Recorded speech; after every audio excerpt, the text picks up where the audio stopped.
Maximiliano Guea, consultor político, asesor político, también sociólogo. Maximiliano, te agradecemos por supuesto este contacto y más que nada a días, casi 2 semanas, de un cisma político que fue la condena a Cristina Fernández de Kirchner en ciernes del primer paso de, si se quiere, el calendario electoral aquí en San Juan, con el cierre de la posibilidad de una interna partidaria en el PJ de San Juan.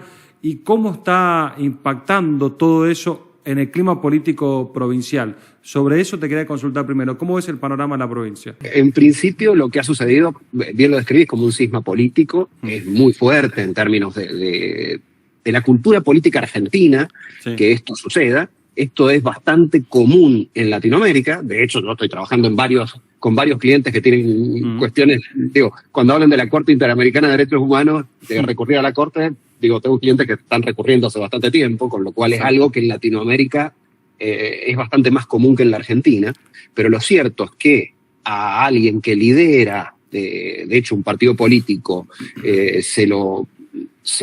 lo meta en la cárcel, digamos, es todo un punto particular, más allá de que sea prisión domiciliaria, etcétera. Cristina Fernández de Kirchner está detenida en este momento, no goza de libertad, y eso es algo que genera toda una serie de efectos políticos. ¿Cuáles han sido los primeros efectos políticos? No son siempre los mismos. Como te digo, pasa con Correa en Ecuador, pasa con Vizcarra en Perú, pasa con muchas figuras políticas que tienen inconvenientes judiciales. En algunos casos se los puede caratular, como en el caso cuando hay sentencias firmes, etcétera, de una cuestión judicial. En otros casos son mera persecución política. Y ahí aparece todo el debate alrededor de estas cuestiones. ¿Es persecución política? ¿Es justicia? Si uno hace esa pregunta en la calle, lo que se va a encontrar es que aquellos que están informados, aquellos que ya estaban en contra de Cristina Fernández creen que es justicia, aquellos que ya estaban a favor creen que es persecución política. Primer efecto, cristalizar y polarizar aún más las posiciones políticas, ¿no? Esto es lo que está sucediendo. Y al interior del partido, en la opinión pública en general, digamos, si hablábamos de grieta, escuchaba que creo que ayer Vallejo con ustedes hablaba un poco de la grieta, si hablamos de grieta política o de polarización política, este tipo de situaciones las incrementan. Claro. Este es un primer elemento, digamos, a tomar en cuenta. Hacia el interior de las fuerzas políticas, lo que hace es poner a prueba a las figuras, y sobre todo a los dirigentes, porque ahí estamos mirando ya adentro de las fuerzas políticas respecto de cuáles son los alineamientos.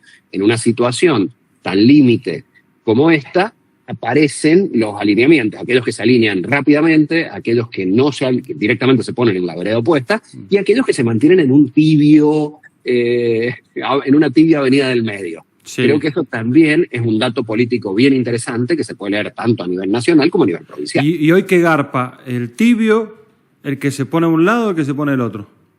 Si estuviera tan claro, estarían todos haciendo lo mismo. Lo cierto es que en la política hay que manejar la incertidumbre y difícilmente en la previa se conocen los efectos últimos de lo que va a suceder. En principio, ¿qué sucede?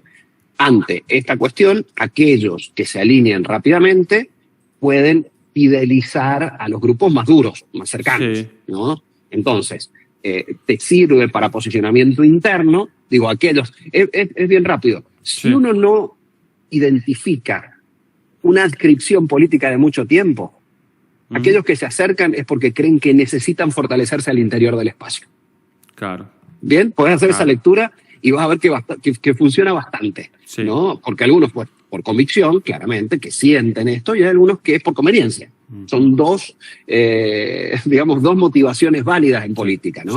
Entonces, hay algunos que lo hacen por convicción, por posicionamiento político histórico, y hay algunos otros que se han acercado rápidamente para intentar fidelizar a aquellos sectores más cercanos que sienten que hay persecución política. Entonces, si vos fueras asesor de alguno de esos dirigentes peronistas en San Juan, le dirías, el primer chico es fidelizar adentro porque se vienen ahora las internas, las decisiones internas, entonces jugátela por Cristina, después vemos en las elecciones. A ver, cada figura política es... creo que la cosa más fuerte que dije la otra vez es que no doy asesorías gratis. Eso fue lo más fuerte. Por eso no viene. Pero hay una segunda cuestión. Sí, obvio, por supuesto. Que para cada figura política el escenario es distinto. Bien. Bien. Hay algunos que no necesitan mostrar que están ahí. Y bueno, sí. Bien. Hay otros, puntualmente, que necesitan mostrar que están ahí. ¿Por qué? O porque están debilitados en algún otro sentido y necesitan mostrar esa pertenencia. Claro. Y hay algunos otros que requieren y que saben que, pasada esta instancia, van a requerir un apoyo ciudadano de gente que puede pensar que la condena a Cristina Fernández de Kirchner es justa. Exacto.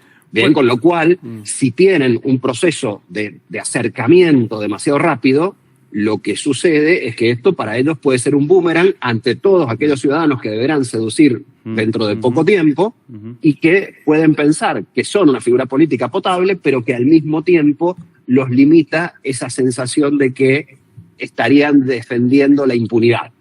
Por eso digo que para cada figura política aplica una solución distinta. En esos términos, Maxi, lo veía yo incluso en el Partido Justicialista aquí en San Juan.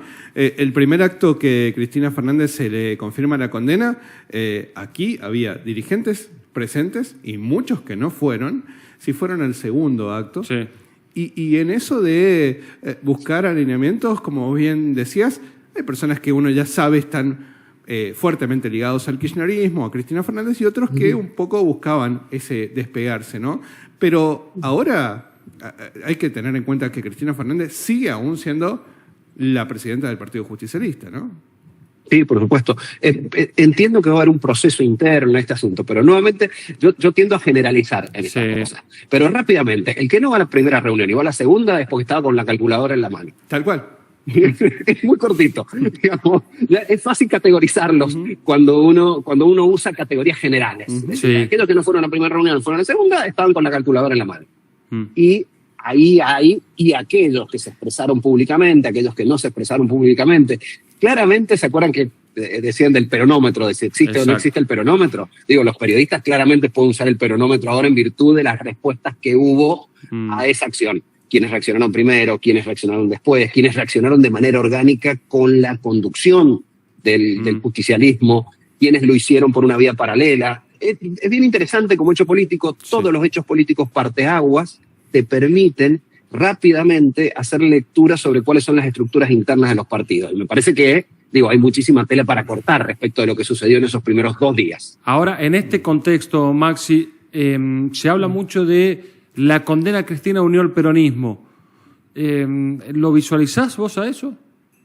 Lo único que une a un partido como el peronismo es el poder. Bien. Dicho esto, ¿y por qué digo esto? En eso se asemeja bastante al PRI de México. Exacto. Es un partido de poder, es un partido surgido de manera vertical, es un partido que se llama Partido Justicialista, pero le dicen peronismo, enormemente personalista en ese sentido, donde los liderazgos también han sido personalistas. Hemos tenido al aire en los últimos años el menemismo, el kirchnerismo, que son vertientes personales dentro de un partido institucional.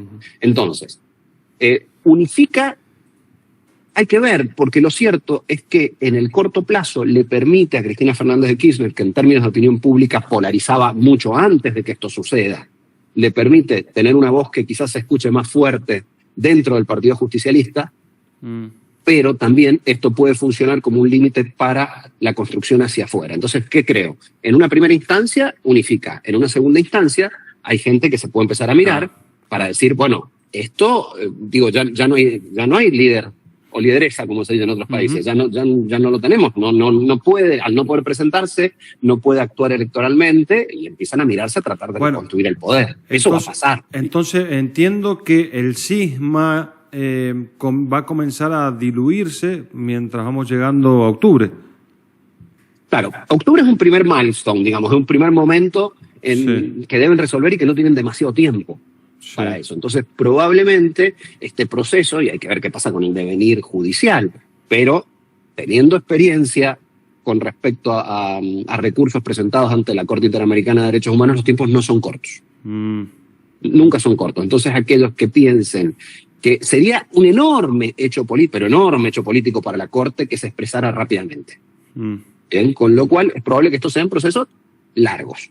Bien. Es lo que pasa en Perú, es lo que pasa en Ecuador, es lo que pasa en todos los países donde hay recursos ante la Corte. La Corte tiene sus tiempos, que tienen que ver con política internacional, ya no solo con lo que sucede en el caso puntual.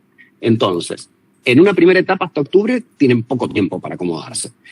Pero después de eso es muy probable que venga un espacio. A ver qué pasa con Axel Kicillof. Por decir, alguno de los que podría decir, bueno, me toca a mí.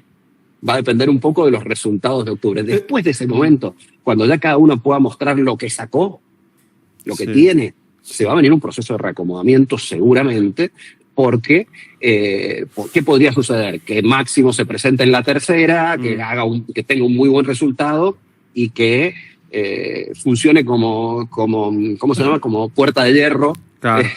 Este espacio sin poder ingresar, pero será por WhatsApp.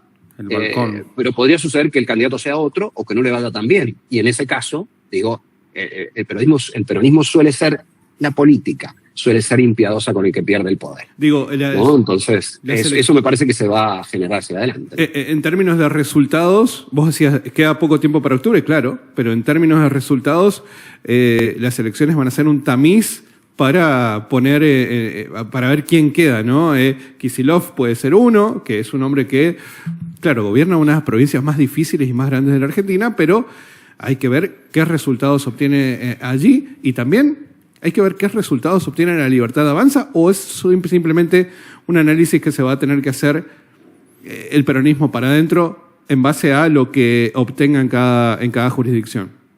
A ver, hemos focalizado en el peronismo porque arrancamos hablando de lo que sucedió con Cristina. Digo, para cada fuerza política, este es un espacio donde se miden las posibilidades a futuro. Pero hay que decir una cosa muy clara. Las elecciones de 2025 son relevantes en términos institucionales, ya que pueden marcar un fortalecimiento, seguramente, en términos de la bancada de la Libertad Avanza. ¿Por qué? Porque tiene muy poco, renueva muy poco y puede sacar bastante más.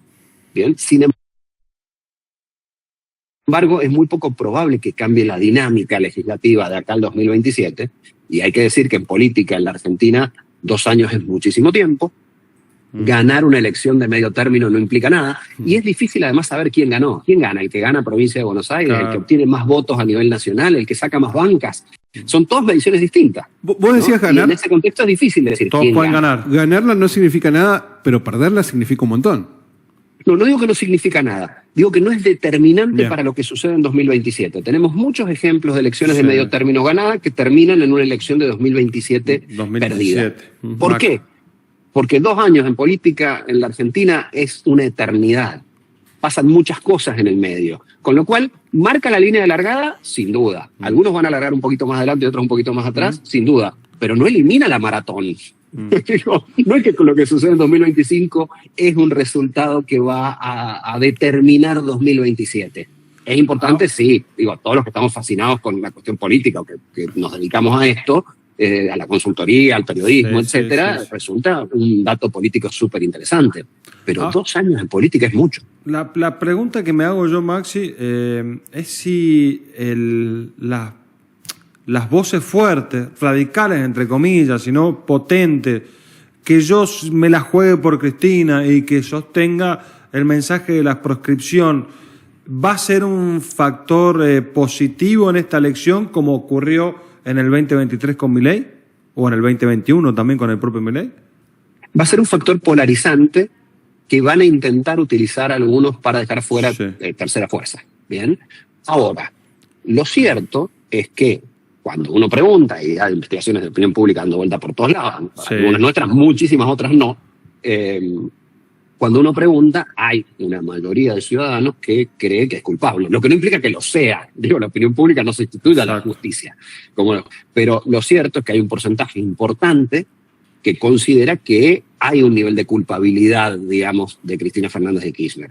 Aquellos que consideran que es inocente, que esto es persecución política, son figuras que ya estaban con el peronismo, que forman parte de ese núcleo duro del peronismo. Ahora, entre los opositores al kirchnerismo, obviamente, el 90-92% considera que es culpable, pero entre aquellos que no se consideran ni opositores ni seguidores del kirchnerismo, la mayoría, ya no tan amplia, pero de alrededor de un 65%, considera que hay un nivel de culpabilidad. Y después hay que sacar la calculadora, porque después tenés escenarios electorales que si se divide en 2, que si se divide en 3 los votos, si se divide en 4. Sí. ¿Me explico? Entonces quizás con ese núcleo duro te alcanza en escenarios enormemente fragmentados, pero quizás con ese núcleo duro en otros escenarios no te alcanza. Y hay que recordar que nosotros vamos a hacer una lectura nacional de esto, pero son 24 elecciones que se realizan cada una de ellas en una provincia con candidatos diferentes y con un sistema de boleta única que hace que ni siquiera los líderes políticos vayan a aparecer, si no se presentan directamente, vayan a aparecer en la boleta. Con lo cual tenemos esa lectura global de lo que sucedió, pero hay una lectura en cada uno de los distritos que va a ser distinta. Y vos ves que aquí en San Juan va a ocurrir lo que ocurrió en las provinciales, está bien, pero que ocurrió en otros distritos de la Argentina, que los oficialismos terminaron imponiéndose. A ver, en principio va a depender de la calidad de la campaña electoral. Bien. Las elecciones anteriores han sido elecciones provinciales. Sí, claro. Esta va a ser una elección nacional con candidatos provinciales. Bien, esto es, digo, no va a estar ni Milei, ni Cristina, ni Macri, ni nadie en la boleta, por lo tanto los candidatos van a ser netamente provinciales, pero va a ser una elección nacional. Entonces, hay varios debates que se van a superponer respecto, por un lado, de qué pasa con el posicionamiento relacionado con el gobierno nacional. Y ahí tenés algunas cuestiones simples. Digo, el peronismo va a estar en todo en contra, el mileísmo va a estar en todo a favor. Exacto. Y como hay muchos gobernadores que no pertenecen ni a un lugar ni a otro, y San Juan es uno de los casos, ahí van a empezar a jugar los elementos de cuál es el rol que cumplen los legisladores nacionales respecto de la defensa de los intereses provinciales. Quienes sean exitosos en plantear que la presencia de los legisladores nacionales por cada provincia es relevante para la defensa de los intereses de la provincia, serán capaces de generar una brecha entre esa grieta que les permita que el elector, a la hora de ir a votar, priorice esos elementos por sobre Milei sí, Milei no, Cristina sí, Cristina no. Bien. Puede parecer genérico, pero te lo digo puntualmente. A ver, no sabemos qué va a pasar, no te puedo decir qué va a pasar. Por supuesto. El próximo, porque resulta que hay un montón de gente, y de eso se tratan las campañas electorales, tratando de que la gente cambie de opinión. Y lo que hoy dicen, después hagan otra cosa. De eso se tratan las campañas electorales. Si fuera absolutamente previsible, no haría falta hacer campaña, no haría falta hacer elecciones. ¿Certeza tenés de que va a ser un escenario de 3/3? Es lo más probable.